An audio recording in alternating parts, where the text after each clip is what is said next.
বীরভূম নিয়ে মমতা বন্দ্যোপাধ্যায়ের বৈঠকের পরই নতুন করে উত্তপ্ত হয়ে উঠল অনুব্রতর বীরভূম। মানে যে কোনো কান পাতলেই শোনা যায় অনুব্রত ভার্সেস কাজল শেখের দ্বন্দ্ব। দুপক্ষেরই দাবি এলাকায় বোমা এবং গুলি ফেলেছে দুই পক্ষ। এই ঘটনা বীরভূমের নানুরের। তৃণমূলের কোর কমিটি থেকে সরিয়ে ফেলা হয়েছে জেলা সভাধিপতি কাজল শেখকে। তারপরই নানুর বিধানসভা এলাকার বোলপুর থানার অন্তর্গত নাহিনা গ্রামে তৃণমূল কংগ্রেসের গোষ্ঠী কোন্দল প্রকাশ্যে চলে এসেছে বলেই অভিযোগ। এবার আবারও অনুব্রত মণ্ডল গোষ্ঠীর সঙ্গে কাজল শেখ গোষ্ঠীর হাতাহাতির খবর প্রকাশ্যে এলো বীরভূমে। অভিযোগ, খেলা দেখতে এসেছিল নাহিনা গ্রাম থেকে তৃণমূলের সমর্থকেরা, যারা অনুব্রত মণ্ডল ঘনিষ্ঠ। তৃণমূল কংগ্রেসের নেতাজি কাপের ফাইনাল ছিল বোলপুরে, আর সেই খেলা দেখতে এসেছিল তারা। বাড়ি ফেরার পথে কাজল শেখ গোষ্ঠীর লোকজন তাদের ওপর বোমা নিয়ে হামলা করে বেধড়ক মারধর করে, এমনকি এলাকায় গুলিও চালাচ্ছে বলে অভিযোগ তৃণমূলের একাংশের। অন্যদিকে কাজল শেখ গোষ্ঠীর লোকজনের অভিযোগ, অনুব্রত মণ্ডল গোষ্ঠীর লোকজন তাদের ওপর হামলা করছে এবং তাদেরকে মারধর করেছে। তবে আক্রান্তরা অনেকেই বলছেন বামফ্রন্টের লোক মেরেছে। আসুন শোনাই আপনাদের আক্রান্ত তৃণমূল কর্মী শেখ জাহিদুল কি বলছেন। আমাদের গ্রামে বামফ্রন্টের লোক যারা ছিল আগেকার, তারা এখন টিএমসি করছে। বলছে আমরা টিএমসি করছি, আদৌ তারা টিএমসি কোনদিন করেনি, কিন্তু বলছে টিএমসি করছি বলে আমাদেরকে হেঁটে ঘরে বোম মেরে এসে আমাদেরকে হঠাৎ অ্যাটাক করেছে। অ্যাটাক করে বলে বাসে করে বেরিয়ে আমার হাত দু জায়গায় ভেঙে দিয়েছে, আমার বাবারও হাত ভেঙেছে, আমার দুটো কাকারও হাত ভেঙেছে, হাত পা দুই ভেঙে দিয়েছে। নাহিনা। এই তো 8টা সাড়ে 8টার সময়। কি কারণে? ওই কারণটা হলো ওরা আজকে বোলপুরে এসেছিল। বোলপুর পার্টি অফিস থেকে বাড়ি যাওয়ার পর ওরা কি বোলপুরের নেত্রী কি বলেছে না বলেছে আমরা তো জানি না। ওরা হঠাৎ আমাদের ঘরে বোম মারে। বোম মারার পর আমাদেরকে আমরা মসজিদের সাইডে একটা মুক্তখানা আছে, ওইখানে বসেছিলাম।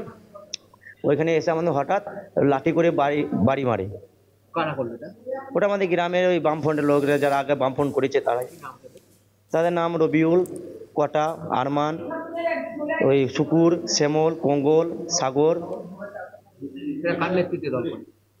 আগে বোলপুর নেতৃত্বে দল তো এখন বর্তমান, কিন্তু বামফ্রন্টের লোক ওরা বরাবরকার, ওরা বরাবর বামফ্রন্টের লোক। আমরা বরাবর টিএমসি করেছি কংগ্রেস আমল থেকে। আমরা কংগ্রেস থেকে টিএমসিতে আসছি। আমরা কাজল শেখের নেতৃত্বে দল করি। হ্যাঁ, কাজল শেখের দল করি, তার জন্য আমাদের হামলা করেছি। আমার এই ঘাড়ে এখন আমি ঠিকমতো কথা বলতে পারছি না।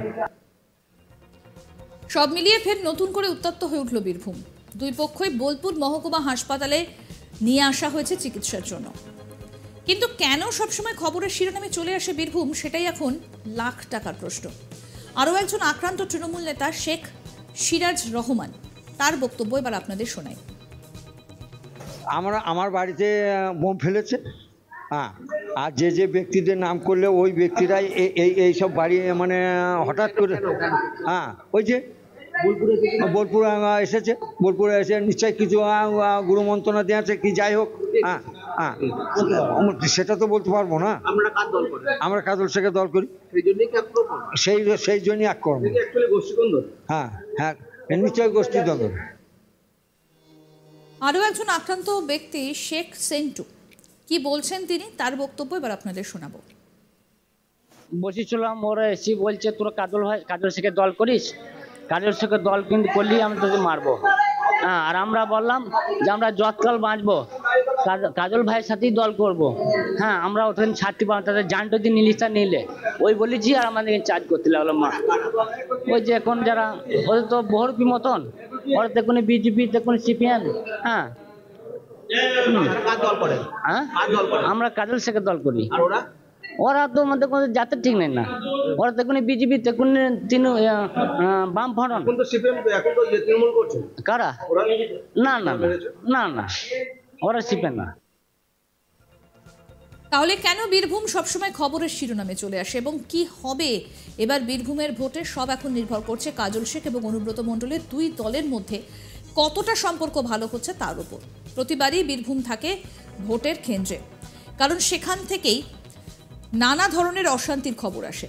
অনুব্রত মণ্ডল জেলে যাওয়ার পরে যেন নতুন করে বীরভূমের জমি দখলের চেষ্টা করছে তৃণমূলেরই একাংশ, এটাই অভিযোগ।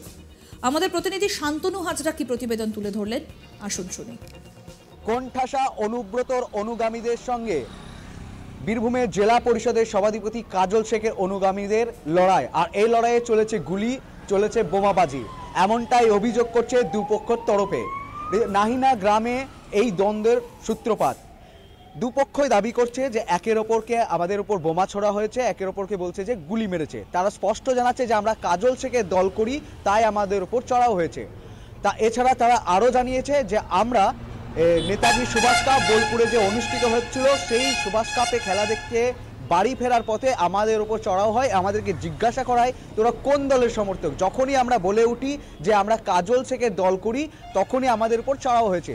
অপরদিকে অনুব্রতর অনুগামীরা বলছে যে এরা কোনো তৃণমূল নয়, এরা বামেদের সমর্থক, এরা বামফ্রন্ট করতো এবং এরা সিপিএম, কখনো বিজেপি করে। রীতিমতো দুটো গোষ্ঠী যে প্রকাশ্য গোষ্ঠীকন্দল যে প্রকাশ্যে এসেছে তা কিন্তু স্পষ্ট, কিন্তু অপরদিকে দুই তৃণমূলের নেতৃত্ব, একদিকে চন্দ্রনাথ সিংহ, আশিস বন্দ্যোপাধ্যায়, বিকাশ রায় চৌধুরী, যে সকল নেতৃত্বরা কোর কমিটি রয়েছে তারা বারবার বলছে এটা কোনো গণ্ডগোল নয়, এটা গোষ্ঠীকন্দল নয়, এটা একটা বিজেপির চক্রান্ত। তবে যারা মারধর হয়েছে, যারা হাসপাতালে চিকিৎসাধীন রয়েছে, তারা বারবার বলছে যে আমরা কাজল শেখের অনুগামী। নির্বাচন আসতেই 2024-এ বিজেপির সাথে লড়াই করার আগে তৃণমূলের গোষ্ঠীকন্দল কিন্তু প্রকাশে।